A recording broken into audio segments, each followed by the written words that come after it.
interesting. It's not, there we go.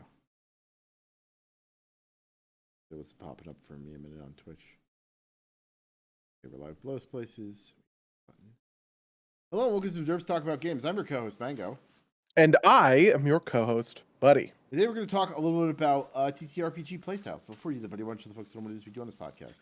On this podcast, we like to talk about games. And it's been a long time since we've done one of these. It's honestly been like 3 years, I feel like, since we did a reaction to an angry GM article. Okay, yeah, I would say like that specifically, yes. I would say I think we did some tabletop stuff in the past year, but like it's been a little bit less. But yeah, so the kind of frame here is the angry GM has put up an article called what is the exact title so that I don't screw this up. It's like GNS P, I believe. Like GNS with like an ellipsis and then P. GNS ellipsis P, which is about it's a lot of stuff, but it is fundamentally about the different kind of play styles, which is like GNS is like this classic one, which is Gamists, Narrativists, Simulationists. An angry GM proposes a newer fourth type of player, where P is like it's performance or performer maybe. Yeah, I guess it wouldn't be performist, even though that's what I would want to call it. In fact, that's what I probably put in the announcement just because it makes sense. But yeah, it would be performer, right? Yeah. Or maybe it would be performist. So he doesn't actually call them performance. He says like some players say D&D as a game, some people say it's narrative, some people say it's simulation, some people see it as a performance. He doesn't use the kind of like what's it the kind of like what's the word for that, the like the now like the ER form, right? Like or like the word for demonym, I think is the word. Okay. I don't remember. I'm never gonna remember this shit. Anyway, but basically, so this our classic scale of kind of like Captain Crunch to Theater Kid is kind of like has pieces of this in it too, but it's like the gamer and the simulationists are concerned about like the mechanical fidelity of the world. The gamer is concerned about it as a game, it's like an actual like game, in terms of like, you know, winning and like getting good number go up. Simulationist is more into like simulating the world and dealing with the world as it comes, and exploring that world. Narrativist is about the story that you're following, and this new type performance is, or performer, I guess, is they see their character as like a bit to be played, and like you win by like being true to form rather than kind of like any of the other styles. And just to be clear, none of these styles are like exclusive. They just kind of like every person's kind of like a combination, you know, degrees of any of them. Yeah, this is definitely more of a slider, not a toggle, though. Yeah. I don't know how you would have a slider between 4 nodes or a toggle. I guess you could toggle between 4 nodes, but a slider between 4 nodes would be crazy. You know, I don't know. It's like it's one of those like heat graphs that has like, you know, yeah. Yeah, because that's exactly how I think about it, right? To me, these map pretty. It's funny because he talks about a certain. The article just explains what he's talking about, but he alludes to the fact that performative players are shit. He hates them.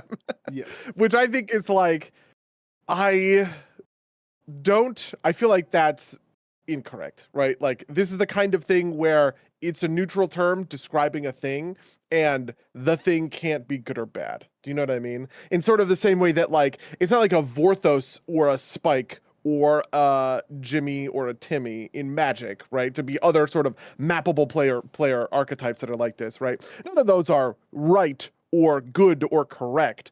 A Vorthos showing up at a PTQ is probably incorrect because he's playing the wrong type of Magic for that setting. But at the end of the day, the game is, you know, like, the game system is so wide and varied that when you're playing your Vorthos commander deck against a bunch of other, you know, like noobs or whatever, I'm sure the Vorthos is having a better time than a Spike who just like completely tanks the whole, you know, like the whole table, right? That kind of a thing. Yeah, no, and I think To his credit, he does say in the article that he thinks that mostly they're not his type of gem, and he thinks that there's issues with them. But I think the thing to recognize here is that it's relatively new, and it's probably like in. So I am a patron on Patreon of the Angry GM, and he does like he sometimes does Q&A sessions after he posts them, and the Q&A session like basically somebody's like, so Critical Role, and he was like, not exactly that, but like it's the people who watch Critical Role and like don't listen to Matt Mercer's actual advice because he thinks Matt Mercer actually gives good advice, but it doesn't. His advice isn't exactly refer to the way that they play on Critical Role because Critical Role is a show, right? Yeah. And things happen to serve the show that don't necessarily make for the best game, and so people trying to like, but like that's kind of like the space we are in, right? Like games as a show inform this kind of playstyle. I think is the best way to put it. Does that make sense to you? Yeah, absolutely. I mean, he sort of does this thing where he charts the sort of evolution of D&D from, kind of like because the very first iteration of D&D is like wargaming, but you control a single guy, right? You're not controlling like squads or units, right? And that was a very like simulationist sort of way to play the game, and kind of gamist narrativist frames only come after, like the game kind of morphs over time, right? And then this is just kind of the newest evolution in that path, which I think is actually probably pretty correct. I think that he is correct. This is a new, I don't want to say it's too new because there's a lot of stuff in what makes performative players performative, right? But yeah, this sort of player archetype definitely feels like it has popped up recently as opposed to being around for, I don't know, the last like 20 years, right? Yeah, it is. The thing that I think is new is that like performer as like a dominant playstyle rather than being like an aspect of one of the other three. Yeah, I think a lot of narrative players are like also performative players, but I think also narrative players have kind of diverged a little bit because honestly, frankly, I just think people are like capable of more complex storytelling in D&D kind of now than they were in previous iterations, just based on like practice, right? When you and I run a D&D game or play a D&D game, we are better players than we were when we were 20, right? Right. And that allows us to kind of sink into, I guess I would call it sort of like the narrative headspace and mindset in a better way. Right. And, I think there are also more tables where narrative and where narrative is of more importance now, right? Like, Mhm. this is, there's this whole other discussion here about like, the broadening of the hobby, right? I think that broadened a lot more people on the theater kid end of the spectrum, in a thing that was more captured by Captain Crunches essentially. Yeah, I think I would definitely agree with that. It's funny because like, I think there are some performing instincts that are pretty good. But actually, you know what? Maybe it's better to do it this way. He describes two component pieces of this play style that kind of coagulate into the performative play style. The first one is play button, Push button. push button gameplay, and what was the other one? Push button gameplay and create and portray characters. Both of which, this is the thing. I think he's kind of correct about performative stuff, but I also think he's kind of incorrect about these two, like, pieces of the puzzle. How do you feel about that stuff? So I think push button play in particular does not necessarily need to map strongly onto performance gameplay. I think it's a real thing, and I think it can be a real problem. And in the sense that like I think this is where kind of like mediocre games kind of come from, right? Is like GMs and players not like honestly, I think this is more of a gamist problem in some ways than it is necessarily like a performer or problem, which is like, it's about, it's like playing D&D like a video game essentially. Which, in terms of like speech options, right? Like you kind of have to play it like, like a video game, you can't have creative speech options because there's only so many things that, a game can account for, at least at the current point in time. But I do think it's a real thing. I don't see the tie as strongly um, to performers. I do think the create and what's it again? Create and Create and portray character. yeah, create and portray character. I think that's a real thing. Um, I think I also I don't know.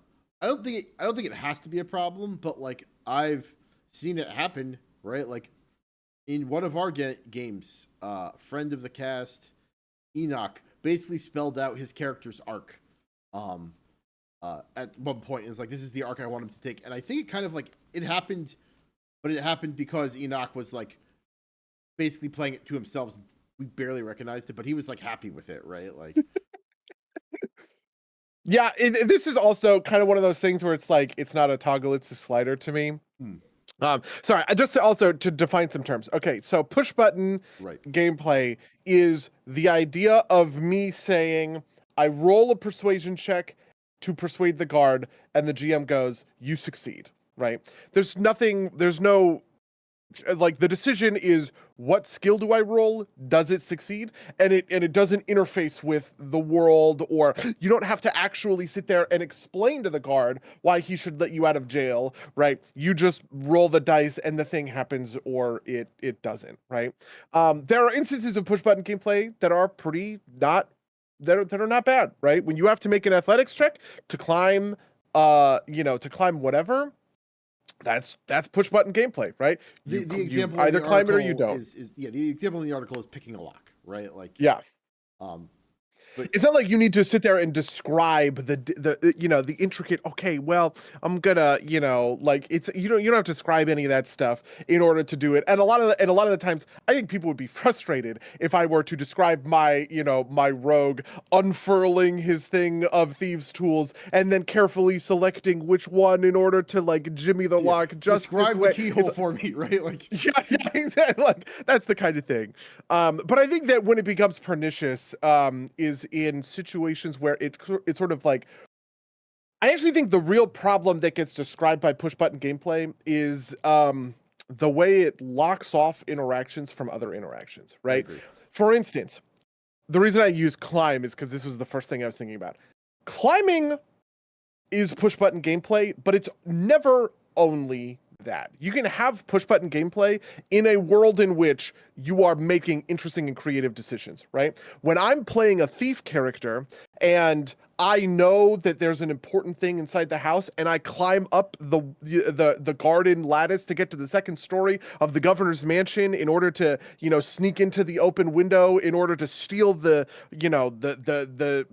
deed of the property so that I can give it back to the rightful owner. You know what I mean? Like that isn't push button gameplay, even if there is one component in there that is push button, right? Which was me climbing up the lattice. I am still the character who's making the decision to climb up the lattice and do the thing. I think what happens is push button gameplay is when you have not just the micro interactions that feel lazy, but the macro interactions are lazy, right? How do you get out of jail? I talk the guard into giving me the key, right? And that's it. There's no other piece of the puzzle, right? Um, I think so. That's kind of like one piece. That's kind of like one piece of it. The other piece. Oh, sorry. Go for it. I would say I think another aspect of this is like it also pushes play like this kind of gameplay style pushes players into like playing to the skills rather than like I think so. Angry Gem's ideal loop. I also agree with this. Is kind of like it's not you don't say I am going to try to persuade the guard necessarily. You say I talk to the guard and I try and I try and bribe, like essentially you describe what you're doing, and then the GM, like I'm going to. Oh, the GM assigns the skill to it. Yeah, right. It's like this. That sounds like persuasion check. I need you to roll persuasion for me, unless you have a different approach you want to take or something like that, right? Like, which I think is, I like, it is. It's a harder thing. It's a harder thing to do because I think this is actually a thing that gets worse the more you play, right?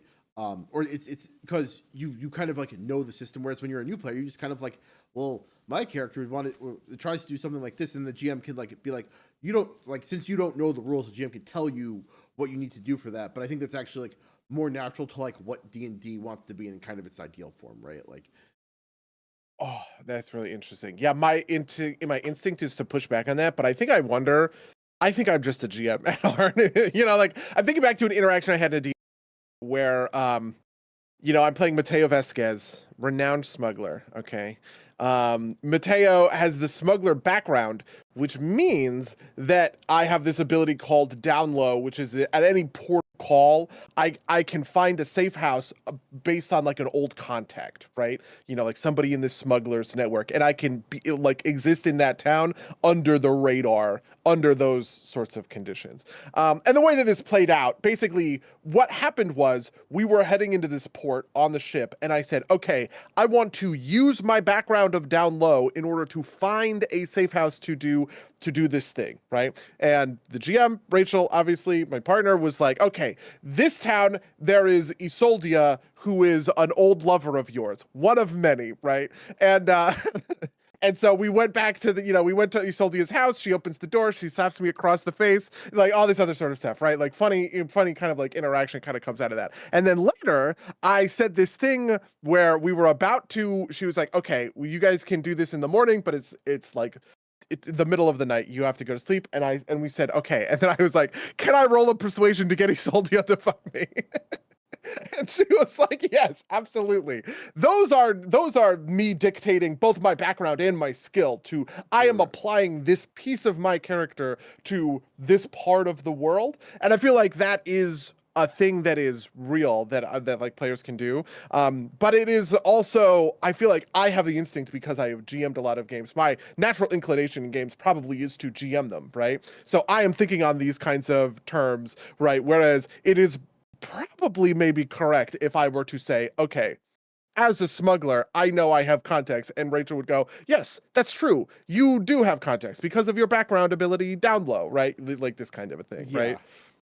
Yeah, no, and I think like the background ability, like I think calling to skills isn't, or it's calling to like specific abilities like that. I don't think it's as big a deal, right? Like, but I think the like roll, like I would like to roll persuasion to deduce this person. One, I think it's also kind of like a relatively like not important thing, right? Like it's not like, but it's also kind of like I think ideally you would say like I as everybody else beds down, I tiptoe up to Isolda's door and knock softly, right? Like, yeah, true. This is also like at the very end of the session, sure, right? Like, yeah. Me throwing a joke into the like a joke grenade into the middle of the campfire, kind of thing. Yeah, right. Like, not everything. Only a Sith. Also, do you want to say for the record, I rolled a nat 20 on that persuasion, which was really funny. The initial interaction was we got there. She opened the door. She slapped me across the face, right? And then she said, "How dare you come back here?" She said, "How dare you come back here after what you did with my sister?" And then I had Mateo. He was like, "Okay, now I'm going to say something, and you have to promise not to be mad. But which sister?" And then she slapped me in the face again. So it was pretty great. Anyway. In the chat, Rachel is trying to me trying to wrap up. Okay, anything else, buddy? I rolled not 20 to fuck this character.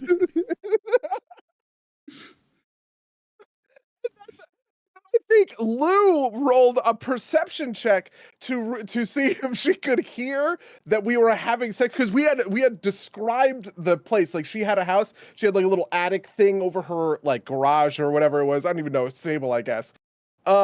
And I don't know why Lou was like, we don't actually hear him next door. And Rachel was like, roll a perception check. And she did. And she rolled a nat 20 on the perception check. So Lou heard every detail of that. Yeah, every detail of that night. But that's probably a good interaction, right? In terms of sort of this like push button gameplay, right? Do I hear this thing? The GM adjudicates, roll the die according to whatever. Yes, no, sort of thing. Oh. Okay, but the other component about it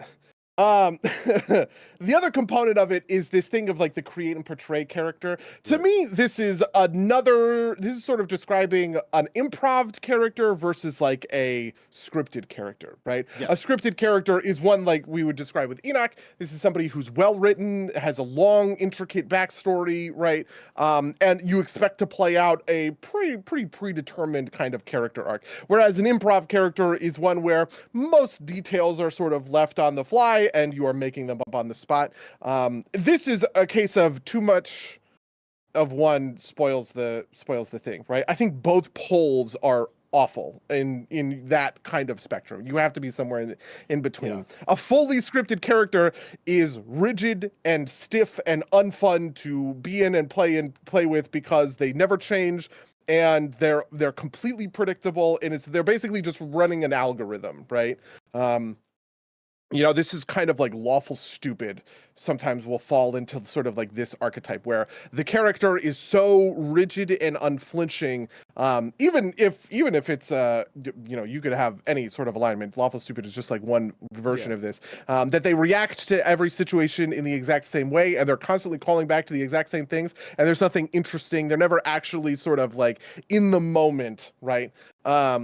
With in the moment with like any of the other characters or any of the story, right? But a pure improv character is just like chaos, right? Like this, someone who is unbound by anything and everything and tends to be, in my experience, right, like flighty and wildly inconsistent scene to scene because there's nothing kind of anchoring the character down, not even a true personality, right? Like most of the time it just tends to be like, I don't even know. It's like it's what the player wants to do at that moment, which can lead to things like playing, like being like dark and gravelly and kind of like evil, not evil, but like edgy, right? Like anti-hero in one scene, and then jokey jokes in the next, which kind of like doesn't work as like a consistent character. So I see what you're saying.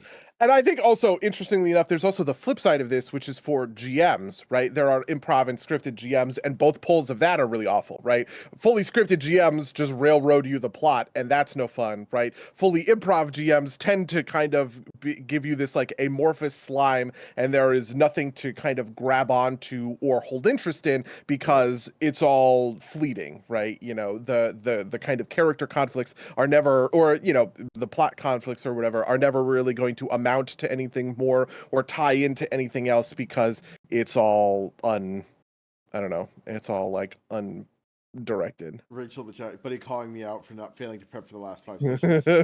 Well, so that's a little different because like there's a difference between like a sandbox game where we are in a very sandbox game, and a sandbox game you can rely on sort of players like me into our game with Mateo Vasquez, right? That game started with a pretty scripted first encounter.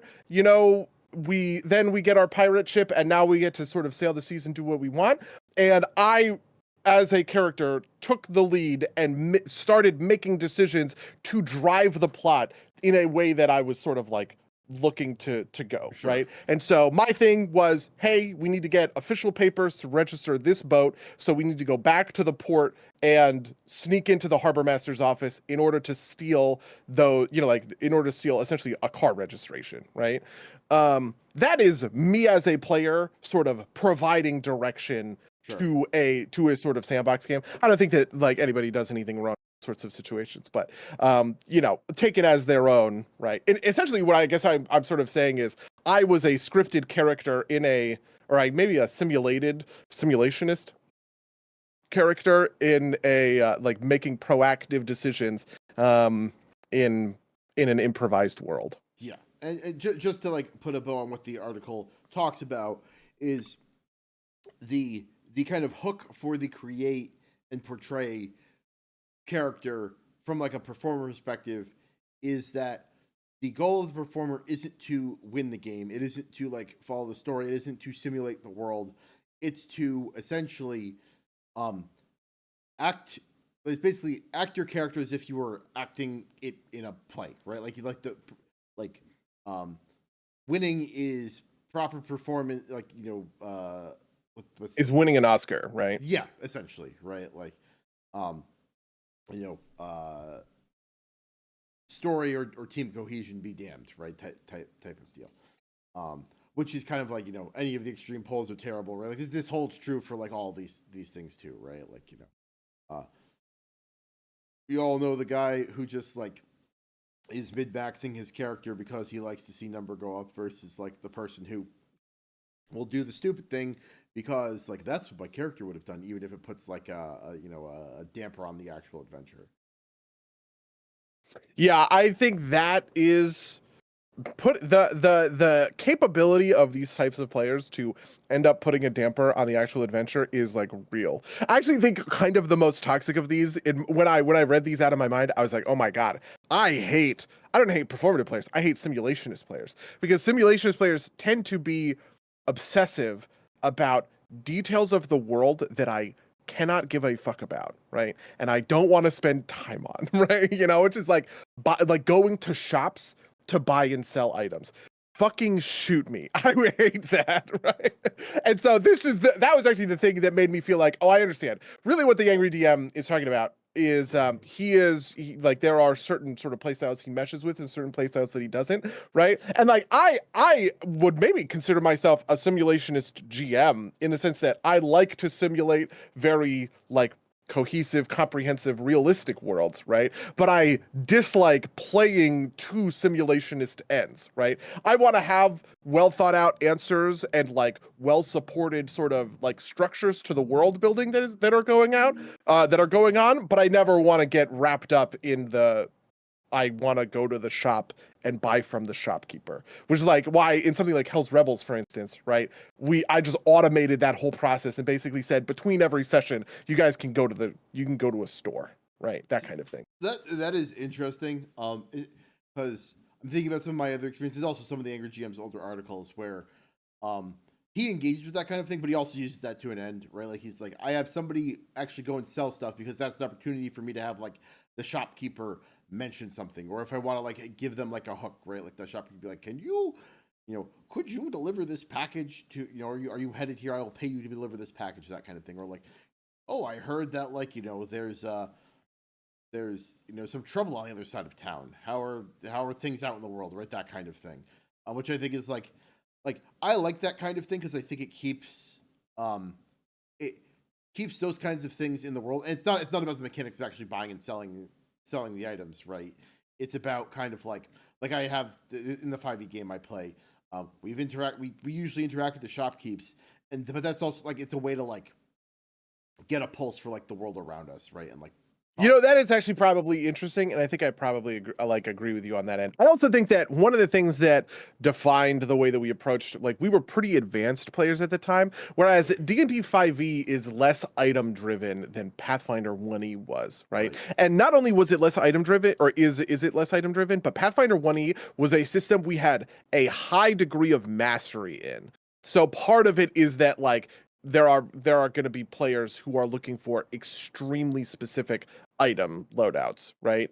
But there were a lot of like my whole thing in that game, right, was the sort of narrativized items that you guys were getting, right? That were conferring, or not everybody was getting these, right? Some you getting like the story feats, right? But it's like it's like that kind of stuff. I definitely think there is a lot of opportunity to integrate those sorts of hooks into the sort of mundane experience of going to a shop and unloading a bunch of items. Yeah, so I think this is one of the few things I like better about 5e over PF2e is that because this is like the only good thing I will say about like D&D not really being particularly online, like not having like an easily accessible database, is that like it's harder to know like the world of items that are available, right? So like in the 5e game I play, we just like, can we get something like this? And the GM will be like, you have, we needed something, we were getting scry items. It's like, can we get something to protect us from scrying? And it's like, well, there's, in this town, there's like a black market guy, and we talked to him and we got it that way. But it's not like, if I was playing 2e, I know like that I could go like find that item in a table somewhere on the website, right? And so like this is like a thing that happened with one of our very gamist friends. That was like the GM. The GM at the time was like no, you can't find like, a burning dagger, right? Like, then the player was like, the burning dagger is like, the best option because burning. It's It, Biss, Mango. well, It's best in basically, slot. right? Like it's 1d6 damage unconditionally, and that's always the best in every case, right? And and the GM was like, well, you don't have access to that. You found like a sneak attack dagger that does an extra d6 on your sneak attack, right? Or like an extra d6, 2d6. It's like that's not optimal. It's like, well, like in D&D, it feels like it is harder to know that those optimal things exist, and thus it's harder to play to, and you don't have these kinds of like, oh, I need to go find like, I need to go find like, a helmet of goggles of scrying. It's like, how does your character know that goggles of scrying exist? It's like, well, because I saw it in the table, right? Like, Yeah, I mean, this reminds me of the classic the feat or whatever, where you're unarmed. I can't remember. It's like beguiling strike or something, where your unarmed attacks deal an extra D4, 1d4 bleeding damage, right? Which is a feat that was written into a like world source book to describe the ways lawful evil monks in Cheliax or something, right, like tapped into their like the devilish whatever stuff, right? And there was a whole thing in Pathfinder 2e where they introduced rarity, right? Yeah. That certain stuff has like rarity, right? Because of this specific feat that got introduced, and immediately it got included in all the tables, and every monk ever took it, right? Because 1d4 on an extra 1d4 damage unconditionally with no prerequisite is the best possible orientation, right? The best possible feat that I could put on my character, even if it is specifically targeted towards a very specific region of the world and an expression of a very specific type of monk who's using it. The rules is written on that, it doesn't include any of that, right? And so the introduction of like a rarity system for whatever is pretty good. Yeah. Also, Rachel in chat says Buddy already knows what his BIS item is in 5e. It's a bag of ball bearings. That's true. I am going to buy lots of bags of ball bearings because I like dumb bullshit like that. Okay. Yeah. All right. Well, what else do you have further thoughts on this stuff? Like, I think. So here's a question. Here's a question I have had. Actually, the ball bearings are a pretty good example of this. When I think of what I like to do as a player in D&D, right? I am looking to be powerful. There is a gamist side of me that wants to maximize my skills and abilities, right? And use them to the best of, whatever, right? And there's also a real part of me that has a kind of sort of instinct towards excellence, I guess I would say, right? Like, I think I build powerful characters who are pretty good at doing powerful things. I think most people would probably look at Mateo, right? Even a character with a detailed backstory and who's very narratively driven, all this other sort of stuff, right? And probably say that like the character sheet on paper, that's a pretty powerful rogue, right? This is a rogue character who's going to be doing rogue things, right? And it is a well-built character for that purpose, to that end, right? But the interesting thing to me is, at what point does performance come out of gamist kind of instincts to master the system, right? And I think the ball bearings are a really good example of that, right? It was an item that's included in a burglar's pouch or a thief's pouch, one of the kits that you get at level 1. You get 100 ball bearings. And I feel like a lot of people look at that and they maybe think it's a flavorful detail or whatever. And they go, oh my God, haha, that's cute, right? Ball bearings, I bet you can do whatever with it, right? But my character did something very specific with it, which was, we're attacking this pirate ship. There's a bunch of bad guys. Most of our people are unarmed. So I pull out my ball bearings and I throw them all over the floor so that all of the bad guys are rolling around and tripping on like the ball bearings, right? This is an opportunity for me to utilize a piece of my kit in an interesting and novel way in order to gain an advantage. I want to suggest that that's a gamist instinct, right? This is me maximizing. This is a min-maxer's instinct, right? I am maximizing my items to turn a, whatever it is, 5 silver item into a multi-turn CC that is forcing checks on all of these like pirates or whatever, right? But it is also sort of a performance, right? And like it also has sort of like a performative instinct to it as well, right? Because kind of in the way that we talked about, like push button gameplay, right? This is me looking at my character sheet for an interesting and unique way that I can interface with the situation. That's not just about like defeating the encounter in the most efficient way possible, but also in like the kookiest way possible. Now, kooky is kind of the wrong word, Yeah, but just like clever. right. You know, I want to be clever. It's like a scene out of a movie, right? Like, Yeah. Yeah, which honestly almost sort of makes it seem like a like a narrative thing or whatever, which is also maybe true. It's just that I don't want to do the normal thing. I want to do the clever thing. I want to be like the whatever. And this is a character who is built to be very clever, right? Who is built to think on his feet and do crazy stuff, right? There was a whole thing. The whole premise of the first session of that Mateo game is that all of the characters get kidnapped one by one to be part of a ritualistic deep sea eldritch abomination cult to sacrifice people to, whatever, like the Kraken god or whatever.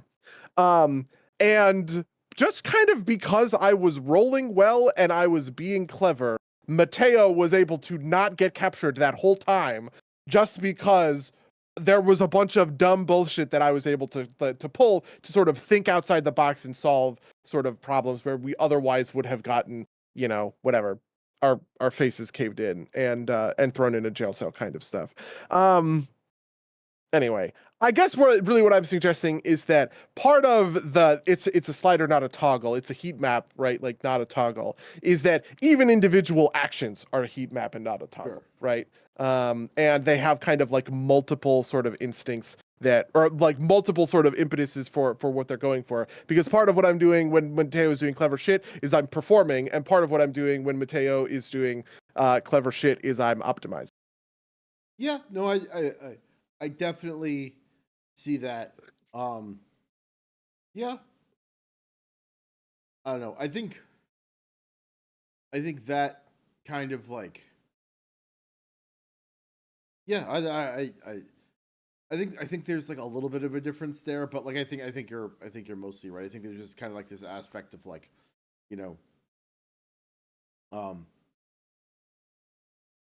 don't know, at least it's described in the article, right? Like the create and portray part of this is like, and the character wants to describe the way that they do everything because that's like part of like what they enjoy about it, right? Is like they are performing the act. And I guess I see what you're getting at there. Yeah. Part of it is also that when I did the ball bearings thing, I did truly perform that whole action in excruciating detail, where I talked about it's a little pouch in my hand and there's a string and I pull the string out of the pouch and then I throw, like that's performance, right? And I think that, there was an example that the Angry GM used in the article. It's like very prescient, right? Which is a reward for a performance-oriented player is how did you just kill that guy? Right? Yeah. How did you just kill that enemy? Right? I feel like performance players go apeshit for that. And to be fair, I don't like that typically. I'm not super interested in this kind of thing. But it was a neat example, I guess, that he used. Yeah. No. That makes sense. It's the other part of that I thought was interesting is like, and they will like play the extremity of the action based on how high the roll is, right? Which is like exactly. The roll is part of the performance prompt. Yeah. Yes, absolutely. In the chat, Rachel says my buddy's leaving about his pasting description of this pouch. So I was like, okay, that's your turn. Now you're done. And he was like, no, one more thing. You'll love this. And then described his little velvet bag for a minute. I want to be clear. This was not me. We weren't in combat yet. This was in like narrative action, and we were just kind of hopping from character to character. Like, what are you doing when you're stealthing around the pirate ship? And I had just done a lot of stuff. And my last thing was throwing the bag of ball bearings. Okay. I did save 18 of those ball bearings, which was the follow-up to this in the next session. Because it was like, how many ball bearings are still on the deck of this ship? And so we rolled, I think it was rolling a D100 and then having the result to get 18 ball bearings. Okay. That makes sense. She also says, "I can't believe Buddy's gone this long without about clever opposition hasn't recounted the Dragon Suplex story." The Dragon Suplex is very one-dimensional. Like Yeah. that to me is a raw gamist, right? Yes. Like there is that example is all gamist. There's nothing Right. else You, to you it, had right? you had the feats to suplex things that are big, and so Yeah.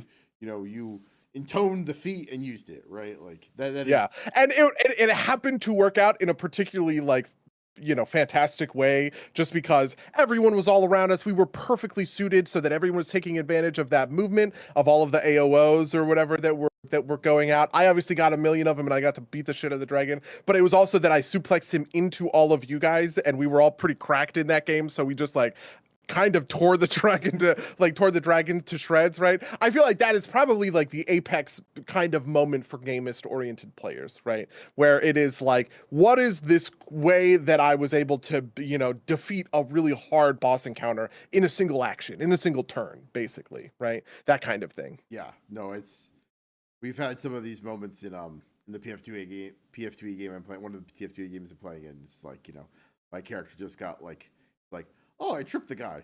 It's like he tries to stand up. It's like, oh, then I'm going to use my attack of opportunity on him, and that attack of opportunity triggers a trip attempt from me, and I knock him down. I do really love trip gaming. I think trip gaming is pretty fun. Yeah. I also, it's funny because I also think that kind of stuff can like feels like clever, and the dragon story is a good one, but it is also maybe like the least interesting version of that I possibly could have pulled off, right? It's not like you trip someone into I don't know, a thing, right? Like an environmental detail. It was just like a big non-discriminate cave, and I just happened to be the first person to act in the turn, and I got my trip attempt off on a dragon that I probably, like I'm sure if I were to look at the rolls, I had to roll really high in order to get that, just because of what a dragon's sort of defense would be. And all this other sort of thing, like everything else kind of but then goes it right. turned into like that scene from JoJo where we're just like kicking the guy that's down, right? This is basically what we did. Yeah, it's interesting because like I can pretty easily visualize what I think like a raw performance, like the apex of, for kind of like gamist or like performance or like narrative, right? Like a narrative player, the raw like the apex of that is like giving a really heartfelt speech, getting into character, and like progressing the story in a new or interesting way, right? So for instance, maybe like a good apex narrative moment might be like the moment that you guys chose to ally with Barzillai Thrune, who had been the villain up to that point in the campaign, rather than continue to fight him and treat him as a villain, right? That is a moment that was entirely narrative driven, right? All about, right, where are we as characters in this story, and where do we want the story to go from, to kind of like go from here, right? But I don't feel like I have a great sense for what is like the apex of like a simulationist player, right? What is something a simulationist player does that is like the greatest? Um, hmm. I think part of that is like, part of it is like discovering something about the world, right? Like I think there's less like full apex moments, but like like discovering like a mechanic of the world, right, and seeing how that works, or like successfully tracking a thing such that it results in like like a kind of just as planned moment, right? Like and the second blood moon is going to come up tonight, and so I will have the opportunity, right, like to uh defeat this enemy or whatever, right? Like because I engaged with the world as it was, I was able to like do this thing that that isn't necessarily like follows like a convenient story arc or whatever, but it makes sense in kind of the like, well, everybody has to go to sleep, so I wait for the character to fall asleep, and then I bring him to his house or something like that, right? Like I feel like that's kind of more in that. Yeah, that's pretty interesting. I think I probably agree on that sort of level. I honestly almost think it's like the quiet, like the quiet moments, like the Yeah. shopkeeper moments, right? Where it's like or even something as simple as like a callback to something. I can't really think of a good example of this, but I'm sure there would be a million of them, right? Where it's like your characters met something in book 1, like met a person in book 1. You saved the blacksmith's wife from the kobolds, right? And then in book 3, you need a good blacksmith in order to, whatever, smelt down the evil sword. And somebody goes, "Oh, do you guys remember that blacksmith from book 1? We should go back to him." So you go back to that town, talk to the blacksmith. He goes, "Yes, of course I can smelt down the evil sword," like that kind of thing. Yeah, that makes sense to me. Yeah. Yeah. And those moments are so quiet. Nobody ever like thinks about or remembers that kind of stuff, I feel like, but yeah. Do you have anything else you want to talk about on this subject? I have an interesting side question Sure. on this subject, which is relating to our favorite topic, which we haven't talked about in a long time, the sacred contract. Okay. Ah, right. Um, I thought you were going to say the Fast and the Furious. I was like, how's he going to bring that into that would be pretty funny. No, it's funny because I was having a conversation with another friend of mine where she just quit a D&D game. She basically let her character die.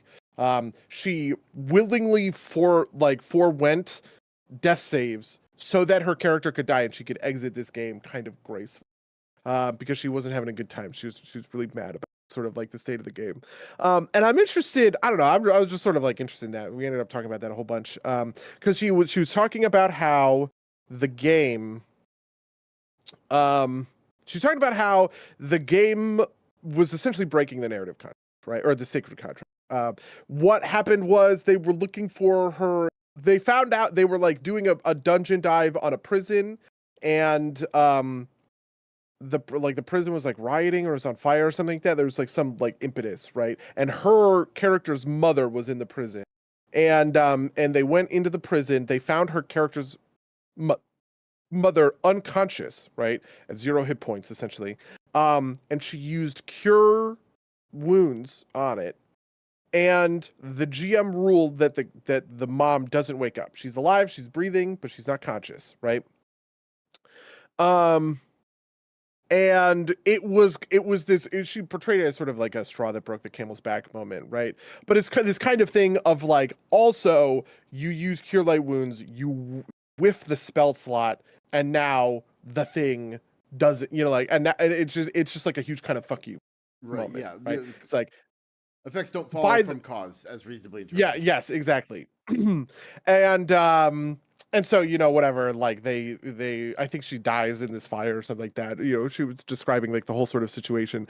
I'm just interested, where does your head come down on some of this stuff vis-a-vis the narrative contract? Or I'm sorry, I keep saying that the sacred contract.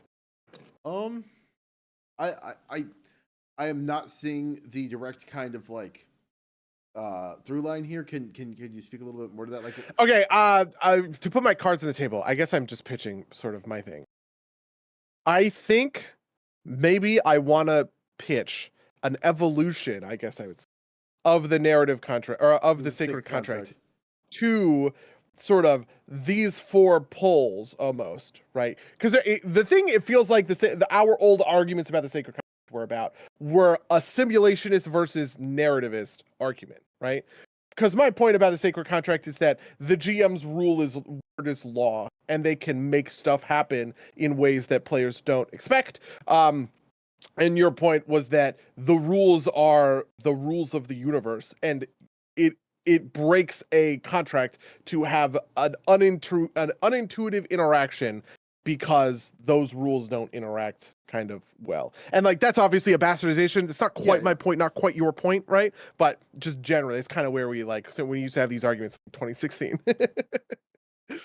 Yeah, no, and so like so like your pitch is that like that these 4 things are like outline the corners of the contract or something like that? I think what I'm saying is there's actually 4 simultaneous contracts that are agreed to by players and GMs, and there's a mismatch between, listen, this is a simulationist fantasy, okay, the throwback that's happening in this podcast. Basically, there is a Gamists contract that is the GM is going to run a well-balanced, interesting, like mechanically interesting game.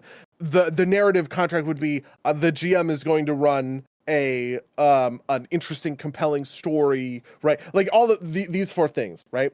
And different players in the GM can kind of disagree and have sort of because I think the core of our sacred contract argument came down along these lines, right? To what end is it important that the simulation of the world hold up versus to what end is it important that the narrative of the game is satisfied? Does that make sense? Yeah, no, and so I think part of this is that like it's not just like that there are four contracts. It's that the outlines of those vary per game, and like you want to establish that early on, right? Like, yeah, if you are interested in a dungeon crawl, right? Like there's like a pure gamist game, right? Like it doesn't really have a lot of narrative bones on it. That's fine, but everybody at the table has to be okay with that, right? Like if the GM doesn't want to run that game, then that's not the game that gets run. If the players don't want to play that game, then that game is not for those players, right? Like, and I think that's I think I think the issue with the sacred contract was an attempt to universalize it when I think it's more per table per instance, and then sometimes you have to feel this out through play, right? Like, yeah, I think at this point, honestly, my opinion on the sacred contract has probably evolved. If I were to go back and listen, I would probably disagree with myself because I think mostly I would probably say it's a skill. Oh, really? Well, okay. I would say it's mostly a skill issue. Because I was having this conversation with this woman. I brought up the case of, do you remember Burning Blood from Hell's Rebels, right? The infection, the beastmen have this blood. If you imbibe it, right, you start taking saves and you have to do whatever to not sort of to not get infected by the blood. And I remember there was this moment where I hadn't realized that the spell Delay Poison Communal existed, where Jimmy had taken this spell because we had a bad interaction with Burning Blood, and he was like, I never want that to happen again, so whenever beastmen show up, I can just cast Delay Poison, and we're all basically immune to it, right? Which wasn't quite how it worked out in play, but in my eyes, this was a pretty good interaction of this, right? Which is to say that I had the first interaction with Sacred Contract, it behaved like a poison. And so the player took a thing to nullify that effect on the Burning Blood, right? I did not say, oh, well, it's not actually a poison. You just took that spell like a fucking idiot for nothing, because I did want Burning Blood to play out in more, in like longer circumstances. But the thing that we ended up kind of sort of settling on is that delay poison just truly delays the poison, right? And once the spell is up, the poison is still in the person's system and they have to sort of deal with it, which I think technically is sort of like more like a curse at that point. Like the poison creates a curse or something kind of along those sorts of lines or whatever. But in my mind, that's a skill issue solution, right? Which is that like I was able to sort of, I was able to maintain my ends of this is a danger you have to deal with, right? While at the same time working within the bounds of the like the mechanics of the sort of contract, because technically speaking, I think if it was a poison it would work that way, but like it is a fair enough kind of way to make it all play out that it worked out the way that it did, if that makes sense. I feel like that was a very confusing story, but fucking whatever. No. I think I agree with you, right? Like that, like that there's aspects of this that it's just about like something just about like doing it well, right? Like like the thing you describe about the cure light wounds not waking up the person, right? That feels like it's denying an agreed upon effect, whereas like you could play, like if there was a reason that character really couldn't be conscious, like maybe there's a better way to play around it, right? Like I don't know. Yeah, I feel like what are like 5e status effects? I feel like that's what I would go for, right? I would be looking for like conditions or some shit, right. That where I could say, oh, oh boy. It's just like, I even think you probably could have saw that narrative, right? In the sense of, if you walk up to a person and their head is cracked open, right, and they're gushing blood, Cure Light Wounds isn't going to fucking fix that. You know what I mean? And I think players would kind of intuit that level. But when a person is just kind of non-denominationally unconscious, it is a really intuitive answer to say, I cure light wounds, bring them back to, kind of like 1 hit point. They should be able to like get up and walk just fine. And it's like, that isn't what happens, right? Even if, the woman does wake up, but she has like an extreme level of exhaustion, right? Or a level of paralysis, right? Like those are sorts of things that you probably could have relied on, Right. in order to communicate this level of whatever. Yeah, no, I absolutely agree. And yeah, I don't know. I don't. I feel like with regards to like the sacred contract stuff with like a performance based player, I think that's kind of like a thing that you want to like establish with the GM ahead of time, right? Be like, it is important to me that I get to describe my hits, and the GM can say like, sorry, that's not a thing I do at my table, or it's like, okay, that's the thing that I can accommodate, right? Like, and I think part of the problem is like all of these different play styles exist, right? Like, so I don't think it showed up in the article, but I think it was maybe in the, so because I'm a Patreon supporter of Angry GM, I get like these read aloud, and sometimes he includes extra commentary, and also this is also where he does the Q&A part. And in one of them, he said something about like, at some point, the narrativist and the simulationists, like to your point, were not part of the core thing. And if those are the things you enjoy a lot, then you have to recognize that those are things that got incorporated into the game as it went on and got incorporated into the mechanics of the game, and that that you should expect that moving forward, Wizards and probably Paizo will start to incorporate performance, performer based kind of things into the core rules so that it becomes more of a kind of the core experience of the game, for better or for worse, right? And I think part of it is that like if this is like the thing we talk about with like if it's in the book, it feels more real, right? Like if you don't know that that's a thing you need to ask about, it's a thing that can like lead to friction, right? Like if you just assume like, oh well, the GM's just gonna let me describe my hits because that's like a thing that happens in D&D. It's like, well, that actually depends, and you need to know to ask that question, right? Yeah. And Especially because like hit points and stuff like that is very amorphous, right? yeah, There are a lot of people who think of hit points as like dodging and weaving, right? And there are a lot of people who think of hit points as like, well, he cuts almost all of your arm off, but you still have 3, so you're fine, right? Like, yeah. Rachel in the chat says, yeah, I mean, I definitely get not wanting the NPC to get like 1 HP and just be fine. Like me being, hey, like I need you to have a reason to drive a tank because the tank driver's in bad shape, but I also need him allowed to teach you so he's real hurt, but please stop healing him and learn to drive. That's a reference to our Warcraft dwarf game where we're driving a tank in occupied, because I would call it occupied Lordaeron, right? During Warcraft 3 when like the Scourge are invading, there was a whole thing about trying to heal this fucking dwarf tank driver when we needed somebody to be the new tank driver and learn to drive the tank. Yeah, no, I think part of that is that like the game has tools for like doing these things, but they don't come up a ton, right? Like the way you solve that problem just off the top of my head is like you have the tank driver's arms be broken, right? And there are mechanics for that, but that's not like a thing you interact with typically, right? It's not like there is a risk on average of you having a broken arm in like a normal battle, even though kind of like from a simulation point of view maybe there is. And so it's like it can feel like an asshole if you do something like that, but like I don't know, I feel like having this I think like having those systems in the game is the way you deal with it, right? It's like yeah, you could probably have Yeah. One of the things I think is players. I actually think this is true for players and GMs. We probably don't use, now that I'm like looking at the status conditions, I would probably say that the status conditions are like the way to handle this, right? You would say he is so injured that he has exhaustion, right? That he has exhaustion for this whatever. He has like a level of exhaustion that makes it so that he can't operate the tank. That's not something you the tank driver pulls out his OSHA manual and says, I haven't had 16 hours of sleep, so I can't drive this tank anymore, or else I will it will violate driving regulations. But yeah, no, it's a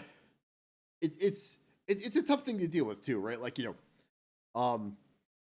I over Christmas or over New Year's actually, I ran a game for my girlfriend and her family, essentially some of her friends, and like I had like it's this like kitschy kind of like there's a winter market and it's like the season of it's the holiday of like lights, right? It's basically like a Christmas thing, right? And it's like, okay, so the goblins attacking the market, and there's like 3 different hooks, and if they pick up on any of them, they can move to the next part. And they dropped all 3 hooks on the ground.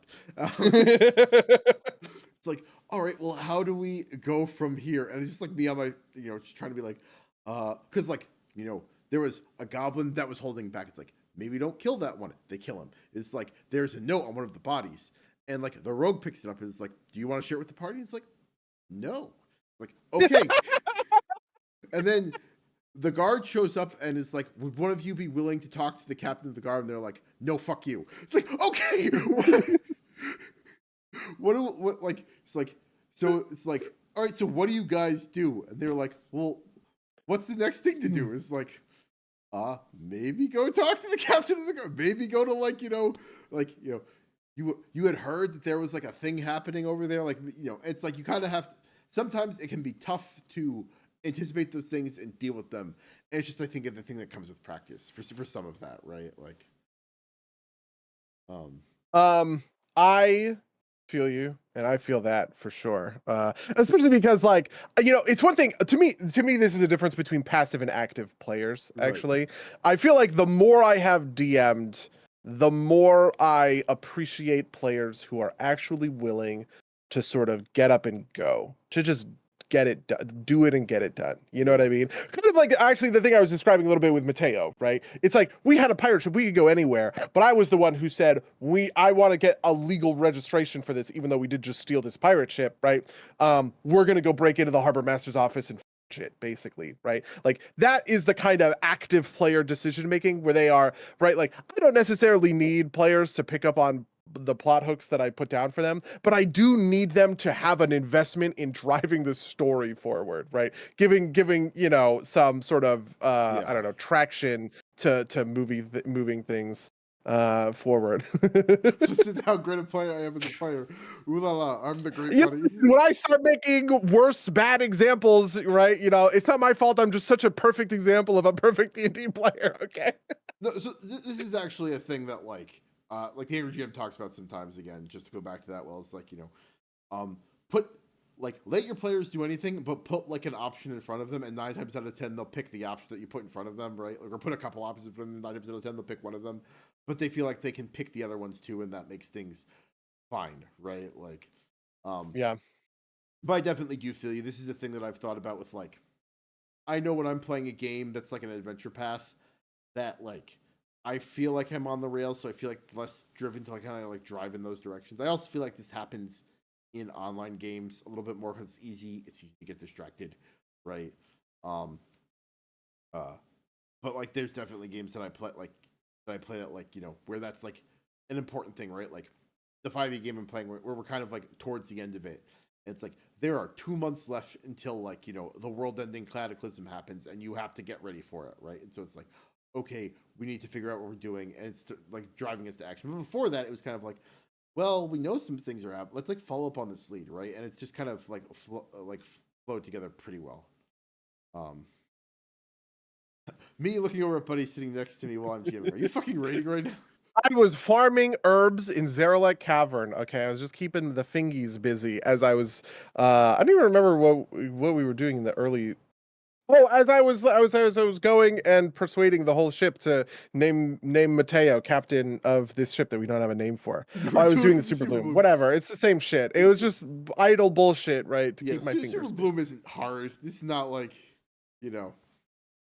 Yeah, there's not a lot of thought that goes into like that level of that level of gameplay. Anyway, how you doing, buddy? How's your fucking week? I'm not Buddy, you're Buddy. Somewhere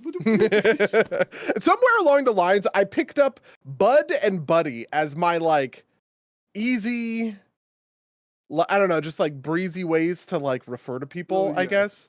And it's just like it's obviously very confusing. I don't know what I'm doing. So I don't know if you remember once when we were in college, like I saw you and a different friend like across the quad, and I like waved at the first friend, and then I'm like, "Hey, buddy," and you were like right next to him, but you didn't know him. And he's like, "Yeah, I already waved at you." I'm like, "No, but he's buddy," and and trying to communicate this from across the quad to the two of you. Yeah, it's complicated. Yeah. But yeah, in terms of what I've been doing this week, I watched The Beekeeper, which is super fucking stupid, but I love it. Right, like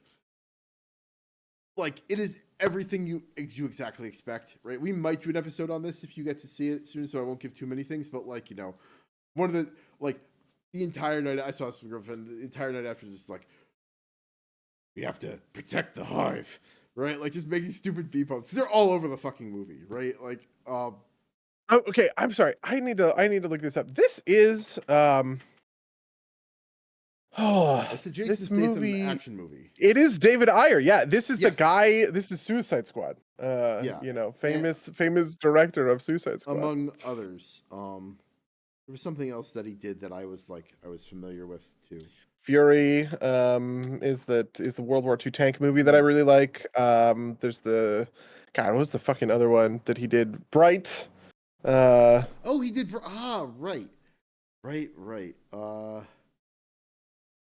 You. I don't know. Anyway, point being is he did all or it's a stupid movie, but it's fun, and that's basically it. I listen. Hey man, I'm a fan of Jason Statham. Okay, so you've sold me. I actually did intend to go this weekend, but then I was like, I'll go tonight, and I looked over and I saw 11:30 p.m. and I was like, okay, well I guess I won't go tonight. What else did I do? I watched 3 more episodes of The Sopranos, and I am loving it. Although I think I'm gonna say that I get the device part of the psychiatrist stuff, like what its purpose is, but I also think it's kind of a little bit. It's the stuff that feels like the least real to me. It's the thing that if something's gonna break my kind of immersion, it's gonna be the psychiatrist scenes. And so they have become my kind of least favorite parts. Interesting. The psychiatrist stuff is typically my favorite part, I want to say, but not I don't know. Some of it feels too trite, right? It's psychiatrist explains a thing to Tony, and Tony's like, "So you saying I don't love my mother?" It's like, okay, I get it. I get what you're going for there, right? But also just maybe it's just particularly the stuff where he's I'm in love with you, which is just kind of that felt weird to me. Also felt weird that she would continue the patient relationship post that. I do think that is a pretty common thing with psychiatrists. I actually had a completely unrelated question, or a completely unrelated conversation with a woman I know who's a psychiatrist. Or I guess she's technically not a psychiatrist; she's a psychologist. She explained the difference to me or whatever. But she talked essentially about how she doesn't like therapy because patients can fall, specifically men, tend to fall in love with female patients because she kind of explained this as there are just a lot of sort of emotionally repressed guys who kind of need a comforting, empathetic woman in their lives, and so when a psychiatrist who is, to be clear, being paid to have that sort of empathy, kind of shows up, they they don't know how to process that in any other terms than love. They fall in love with her or whatever.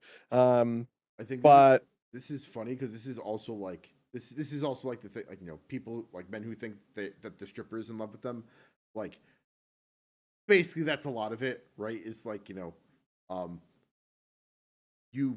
if you pay for booth time with a stripper, she'll listen to you talk about whatever, and it's easier for her, yeah, right? Because she's doing the listening thing instead of the dancing part, right? I also don't know that I think I don't know that I think I maybe it's just people I know or the person I am or whatever, right? She's Danish, right? So it's I feel like it's just going to be different in Europe than it is in the US. It's going to be different in Los Angeles than it is in Wyoming, right? There's just so many other factors to that, obviously. Yeah, it was pretty funny. I really love the scenes with Dr. Melfi, but I think I probably say they get better over time. I think the Okay. early scenes probably do suck. Probably. No, I mean it might also be just like the things I'm finding interesting about the show, right? Like I said, sometimes I find the psychiatrist kind of trite, but like a big part of my enjoyment of the show is like me looking at it and seeing essentially like a childhood akin to my own happening, right? Like like some of the stories that Tony tells sound like my dad telling a story, right? And like that's a big draw for me, and like the psychiatrist part is definitely not that. So maybe that's part of it. Um, uh, but yeah. And then I've been playing a ton of Street Fighter, and I've been getting back into Cyberpunk, which I've been very much enjoying. I think the revamped skill system's good. I'm still kind of like going through stuff that I've gone through like 3 times before, but like still it's still super fun. I'm trying to get into it more. I have but he's just drawn to watching The Sopranos for the sandwiches. The sandwiches are pretty good, I will say. Are you gonna go to the Satrials? I don't know if it's still actually there. Like the pork market or whatever. I think it's in Patterson or something. I would say I have like my own like places to go back home that are like equivalent essentially. I obviously too. I'm actually gonna be back on the East Coast summer. I was thinking about that. I was just like, oh my God, I could go to this like Sopranos landmark, right? And get one of their fucking probably dog shit sandwiches. Because I bet they're gonna have like pastrami, and I'm not a big pastrami or corned beef guy. Oh. Actually, I bet I would like it. If it is an Italian, I like Italian delis. I tend not to like Jewish delis. I would say pastrami Jewish, and that's more of a Jewish deli thing, right? Like that's true. Yeah. Italian delis are more like the gabagool and the because that's what I want. I want like I want cold cuts, right? Yeah, Italian cold cuts. Yeah. Yeah. But Cyberpunk's fun. How are the sandwiches in Cyberpunk is really what we need to know. They give you a long-term health regen buff. So are you playing the new content? Are you playing the Idris Elba? So I have not hit the new content yet. I am playing the new content in the sense that like it came with a big systems overhaul, and so like the skill trees are all different now. Like pistols are in the cool tree, as well as bladed weapons, as opposed to being in like the reflex tree, the dex tree. Okay. And then I have downloaded Palworld and Enshrouded, and I'm sure we'll have things to talk about there. But how was your week? I haven't played either of them yet. What if I told you that I hate Palworld and I don't want to play it out of spite, out of anger? I think it looks like shit. I think it looks dog shit. That was my read on Palworld. I was like, this looks terrible. Why would anybody like it? It's like the hugest game of the year already, blowing out all of this other, it's what everyone's playing. Yeah, so my thing is that like I didn't particularly care about it, but then once people started getting angry at it for reasons that I thought were bad, I was like, I should play this game, like out of spite, right? Like, do you want to talk about those reasons, or do you not care? It's like accusations of AI and accusations of plagiarism. I feel like are like the two cornerstones. I just like granted, I work for a large tech company that has a significant interest in AI. I work for Google. Bard's a big thing, right? I do not work on Bard for what the fuck is Bard? Is that their AI? Yes, it's the Chat GPT equivalent. You can try it right now. Okay. Bard.google.com. My statements do not reflect the opinions of my employer. Where did you go? I didn't go anywhere. Okay. I just had to. I realized that I cracked a soda before the podcast, and it was on the table over there this whole time, and I was just like, man, I really wish I could be drinking fucking soda right now. But yeah. So like, I think AI is great, right? Like, I do not like have any of the qualms that anybody does about using AI.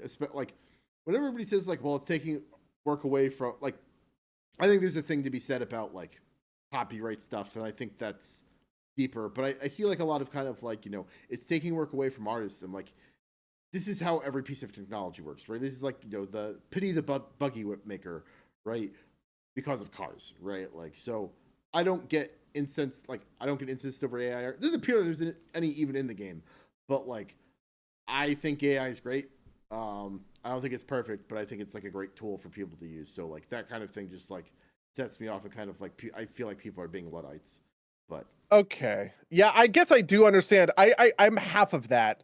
I'm half of that argument, right? Rachel wants. I want to fight Mango on this. Rachel's an artist. I'm sure she has like that perspective on it, right? Like and it's coming from my job too, just to be clear, right? Like Yeah, I think the copyright argument is real. I think the argument is kind of fake, right? Like I don't super care about the broad reaching, right? Like, oh, think of all the people who are going to lose their jobs because of AI, because frankly, I think AI is garbage. Like it's just bad. It's garbage, right?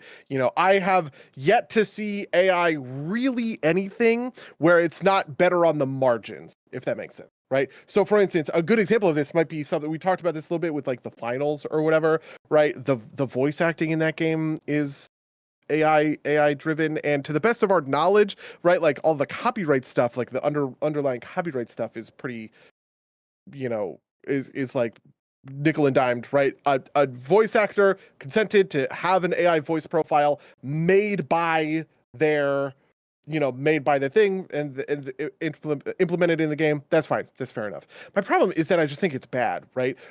You would not use an AI to write the underlying code to the gunplay of the finals, right? In the same way that you wouldn't use an AI to make the animations, right, to Frozen 3 by Disney. It's like only a human artist, in my view, can replicate those sorts of things. And so insofar as people want to, I guess, include that stuff, maybe if you're making a super crunchy game, I could say I'm okay with AI being used to like if you want to use Chat GPT, I guess.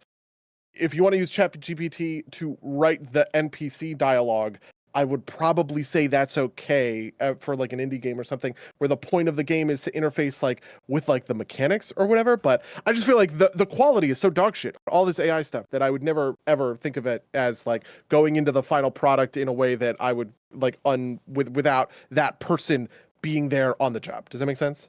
Are you familiar with the good to pay problem? Mm-mm. So, have you ever he's like, I've never seen a good to pay, but that's because if it was a good to pay, you wouldn't see it, right? Like, I think there's Interesting. I think there's some of that with AI, right? Like, I think for the record, I think what you're talking about with like art stuff, I think art isn't quite there yet, for a lot of cases, because I think it's just like it has some weird stuff, but like there are IDEs that use this. I can tell you that I have used assistive AI like every day. Like it's just kind of like built into some of the tools I use, and it kind of like makes my development faster, right? Or even like just like even asking Chat GPT some stuff about like how a library works, can help, right? Or asking it like, I think to your point, like like typing something into Chat GPT and copy pasting it into the finished product, that's not going to happen, for a while at least. But like typing it in and then like using that as a basis for something else, right? Like, for example, recently we were talking about Lancer, which is a game I played with Nick and some other people. And he was like, I don't have time to like custom write enemies because they never finished their like built-in campaign. It only went up to a certain point. I was like, I wonder if Bard could like design a couple enemies, and it gave some cool concepts, but like it wasn't like the stats weren't right or whatever, right? But I think that kind of like here's some ideas you can get started is good. To Rachel's point in the chat, like putting the buddy maker because the car maker stole the wheels off the buggy maker's buggy to put it on the car without permission. I think the copyright stuff is real. I think there's a longer discussion to be had there. I think if I'm going to be like the most charitable I can to AI, there's like a level of like, what's the difference between somebody looking at a piece of art and trying to ape that style versus the AI doing it? I get like not consenting to having it be in the generation code in the first place, but like I think I also agree with that take on like the copyright stuff. I think at the end of the day, as a person who owns copyright, it just makes fundamental sense to me that there is no version of things or there's no world in which you should give up your copyright without kind of consent, if Yeah, that makes no, sense, right? I Like, agree with that. yeah, if somebody wants to build an AI by paying every artist $500 for submitting their art to it, like that would be kosher, right? You can pay somebody for your, in the same way with the like the voice acting thing or whatever. It's like, I mean, I don't know, outside of maybe like, I guess there's like always the questionable, is someone getting ripped off or exploited? That's like an edge case that like you don't need to adjudicate, but I feel like copyright holders absolutely should have the right to deny their inclusion. And I think that there probably have been some platforms that have been doing stuff that is the opposite of that, right? Yeah, or like Which is bad. making assumption, or like I think it's also possible that like people are giving up their rights in ways they don't anticipate, right? Like a lot of places like have you grant like a license, like I think Facebook has you grant them a license to like anything you post on Facebook, right? Like that's part of their terms. It's like I bet you a lot of stuff in Meta's LLM, which is I don't not commercially available at the moment, but I bet you a bunch of that stuff is built off of Facebook data, and technically you've consented to that, even though that doesn't feel right. Um, and you know, and so I definitely get that. Yeah. Yeah, I also hate the go to look up images on the internet and half of the results are AI generated. I hate all of that. But this is part of I just think AI stuff is dog shit. I am pretty much on board with any version of things where it's like this is true even in my work, right? Like something I've told my team is I've said, "Hey, if you want to use AI to make your job easier, like do that. Like work smarter, not harder kind of thing. That's fine. But there's no version of things where I want something that is AI made or written or whatever that goes live, right? Like that's unacceptable Direct from under AI to base. life, yeah. Yeah, exactly. It's like if I'm an artist and I want to, and I want help on a composition and I make a mood board and I put a bunch of stuff into whatever thing and the mood board spits out this thing and I use that composition to make my art. Like that is no different to me than somebody just using those references, right? Like that's fine.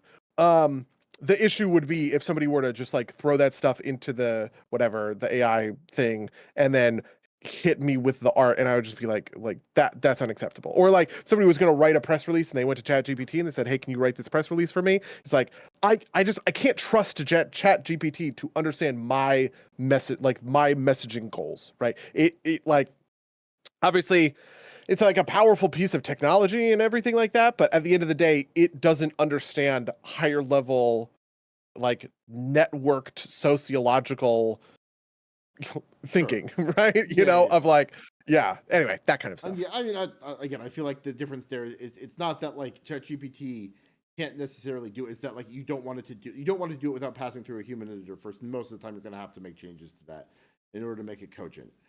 Um, uh, Rachel in chat says something. There was some huge drama about people making and selling books, including edible mushroom guides, which had like dangerously incorrect info. That's fair, but like that's also not a problem unique to AI, right? Like that's Yeah. like, you know, maybe people. I don't think people trust AI that much. There's some stories of lawyers getting in trouble with it, but like that's like the exception, not. Oh my God, I saw those. Yeah, There's been the lawyers several times. Like I think the most prominent was like Michael Cohen, like cited an AI case that wasn't real, that was like hallucinated. Um, uh, but like you know, I remember when we were in college, like the JHU Blue Jay did like an article about like light BDSM stuff that like a bunch of the people that I knew that were like people in the ACM that were like into it were like, this is wrong and it's dangerous, right? And it shouldn't be in the paper, right? Like, but and like, you know, AI wasn't a thing then. That was just like idiots talking about something that they didn't know about, which is kind of a fair description of a lot of AI stuff right now, right? Like, especially stuff that like Yeah. requires extremely fine detail, technical stuff.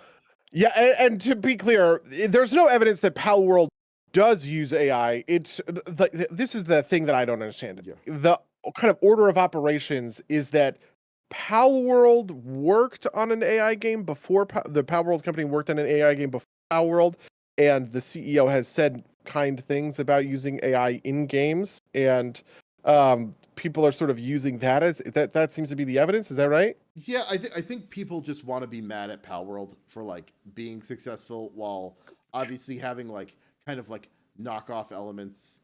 Yeah. Okay. I think that's, it is maybe the most derivative game I've seen in a long time, right? yeah. I mean, it's like straight motivated reasoning. I think I think a lot of the hate is straight motivated reasoning. Friend of the cast, Monik, has been playing it, and he says that like the actual underlying base building stuff is pretty good. Um, and it's actually like a pretty clean game, right? Like it's in early access, but it doesn't have a ton of bugs. Um, so you know, yeah, I don't know. I haven't played it yet, so I don't really have a strong opinion on it. Fair enough. Um, Yeah, I've been playing so much Satisfactory, and wow, all I've been doing is just ping ponging between Satisfactory and WoW. Satisfactory, I like love it, and I also hate it. There's a part of me that has been thinking. There's this thing that I've been doing recently in Satisfactory. It's just the okay, which is I realize I need more of a component part. Say I need more screws. And I go, okay, you know what? I will siphon 120 iron and I'm going to make every screw I possibly can out of that. And you go through all of the numbers, right? Oh, a constructor can make 30 AI, or I'm sorry, 30 iron, can make 30 iron ingots out of 30 iron ore per minute, right?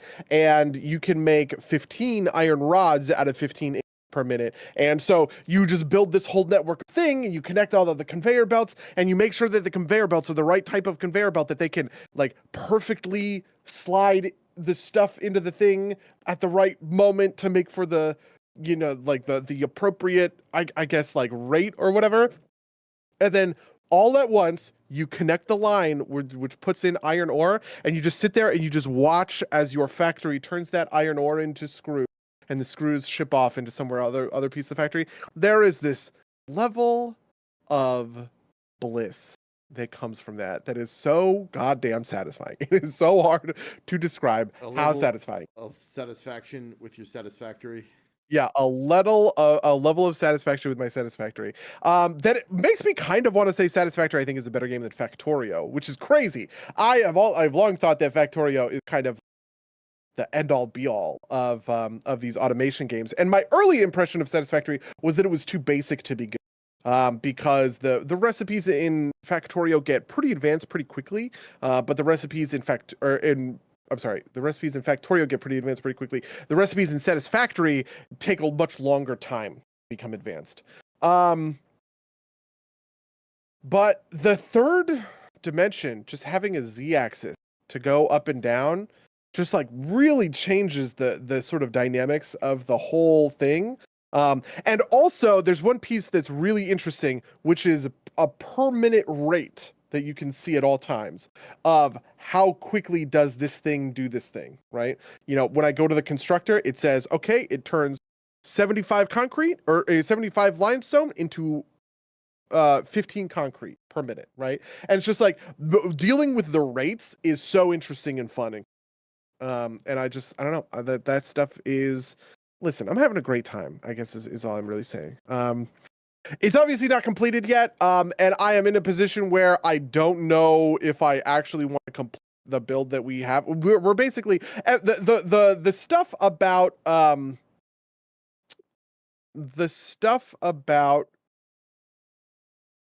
Satisfactory that's interesting is you're putting stuff in like a space elevator and shooting it up into space, right? You're just like making these component parts, shooting them into space kind of thing.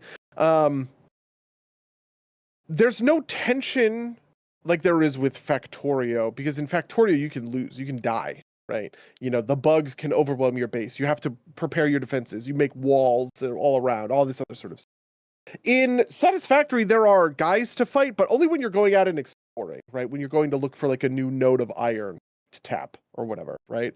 But like one of the things that defines like Factorio is that you get trains pretty early, and you want to connect your bases with train network, right? That are just like kind of constant reading up and down, sort of how much you need in, how much you need out, and all this sort of stuff.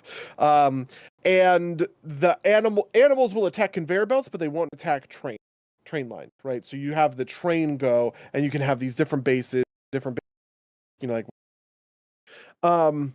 because Satisfactory doesn't have that level of threat, you can just run conveyor belts from Timbuktu to your fucking base. And sure, it takes forever, right? Obviously, for stuff to there, but there's like no reason not to. So it's kind of this like water finds a crack optimization that I don't know, like it just removes some of the tension. Fun. I don't know. Anyway, yeah, there we go. That's a lot of words about Satisfactory. That makes sense. How do I've never really, I guess I've never really gotten your take about automation like games like Factorio and all that stuff. I enjoyed my time with Factorio. I spent a couple of nights like really sinking into it. I never finished it, and I have Satisfactory. Never got into it. As you know, I am working on a light automation game right now, and so I have no desire to play one Listen, right what now. if I told you I was playing that game earlier today? Yeah, but like staring at code about how things move on belts makes me never want to like look, or makes me not want to look at one That's pretty funny. like anytime soon. So like it is out of my kind of like a desire to play for a while. Plus, I just have like a stack of games that I want to play. Right, like I want to play Cyberpunk. I eventually want to get back around to Death Stranding and finish that game before Death Stranding 2 comes out. Like I also have a thing. I've actually been going back into my library. I was like, what are some games that I like want to go back to? One of them was Humankind. Do you remember Humankind? yes, The I do. the Like the Civ Civ, like. yeah. Yeah, I started a game of Humankind and I like really ground out a couple of like hours of it where I wasn't having a good time, but I just wanted to play it, right? And I don't know what I'm gonna. I think I might just like restart. I think I just like had a the thing that's complicated about Humankind, I feel like I'm coming back to Stellaris, but I haven't played since 1. Do you know what I mean? Yeah. So many of the systems are wildly different than I left them, basically. And I feel simultaneously, and it just honestly, the thing it makes me is stupid, which sucks, right? It makes me feel like I'm an idiot, basically. Because I wasn't reading like the patch notes to get from sort of like here to there. So the frame that I remember and the game that I'm playing are just like complete things, and I like it just makes me feel out of my depth, and it makes me feel like all my decisions are dumb ones, which is interesting because when the original Humankind dropped, and I said I liked it okay, right? Like it's not great. I sort of don't love any of these games. There's a Paradox one coming out later, Millennia, Right. which is like their version of Civ at this point, basically. I feel like I have moved past this framework of games in a lot of ways. I've talked about that a million times before. But maybe the answer is I've just moved past Humankind. I could go back to it in the way that I want to, but who knows? I'm Yeah. stubborn, Yeah. right? No, I feel that. I have also been playing Grime of all things because we launched the definitive edition of Grime last week, which is a On new piece Switch, of right? DLC. Yeah, and the game finally came to Switch. It feels good to like complete a game like that. And I kind of didn't realize that I guess I'm really good at Grime. I actually cleared through the first. It took me like 4 Akupara streams, which is like 4 to 8 hours, to get to the end of Whispering Mothers, which is the second boss in the game. And I did that in one night. I did that like in one sitting. I think I did that in, I want to say like 45 minutes. I wiped on Whispering Mothers once, but that was it before I started moving on. And I think now I'm in like, I am doing the forever doomed strength build. But it's working out pretty good. I like the obsidian fists quite a lot. And so I'm using the obsidian fists to I don't know, to fuck around and do stuff. So yeah. Yeah, I find that that's like a thing that typically happens with a lot of Souls likes is like once you know where things are, like going through it a second time happens a little bit more rapidly, quite a bit more rapidly. Yeah, there's some stuff that surprised me. There have been a couple of that have opened up that weren't in the base version of the game, which was really the last version of the game I played. I played a little bit of Tinge of Terror, which is the new game plus that got added, which was honestly pretty fun. I beat the second boss in Tinge of Terror, or Whispering Mothers actually. I beat Whispering Mothers in Tinge of Terror, which was actually very hard because the Tinge of Terror thing is every enemy, not just bosses, every enemy in the game has new mechanics, right? That they do new different stuff and you have to account for that. And so that's pretty interesting. Then the next thing that's on my list is Iron Harvest. This is a game that's been on my wish list for a long time. It's kind of World War it's sort of World Is this like the War One. steampunk RTS? Yes, yeah, actually, yeah. It's been on my wish list for just like the longest fucking time. And I decided to finally pull the trigger and do it. So, we're gonna be Iron Harvest gamers, I guess. Yeah, you have to tell me how it is. I played it at PAX a couple of years ago, and it was not my favorite. But I also just like kind of don't like RTS games most of the time. Um, The thing that really caught me is that it is a little bit like Total War, which I didn't know at the time, but I like learned eventually, which is that you are playing the map. Apparently, I don't know. I was just sort of like looking at this stuff. You're playing the overall big map, and you're taking territory like thing by thing, and you are either the assaulting faction or like the defending faction against that stuff. And I think that setup is pretty cool and interesting. And I don't know. I just think I don't know. There's this thing about like World War One with mechs that has become a thing recently, and I don't know, I wanna experience it. So I guess that's where we're at. sure, sure. All right, you have anything else you want to talk about, or should we wrap this up? Yeah, listen, we can wrap it up, I guess. All right. Well, if you'd like to email us about any of the things we talked about in this podcast, you can email us at derpsgames@gmail.com or podcast@derpsgames.com. You can follow us at twitch.tv/derpsgames, youtube.com/@derpsgames, where these go out live. Rate and review us on anywhere you find podcasts. Everything's in the description. That's everything I had. Buddy, you have anything you're looking to promote? Listen, Grime is out on the Nintendo fucking Switch. That's huge. But I otherwise have nothing I'm looking to promote. All right. Well, in that case, I'm going to say until next time to your listeners. Until next time, loyal listeners.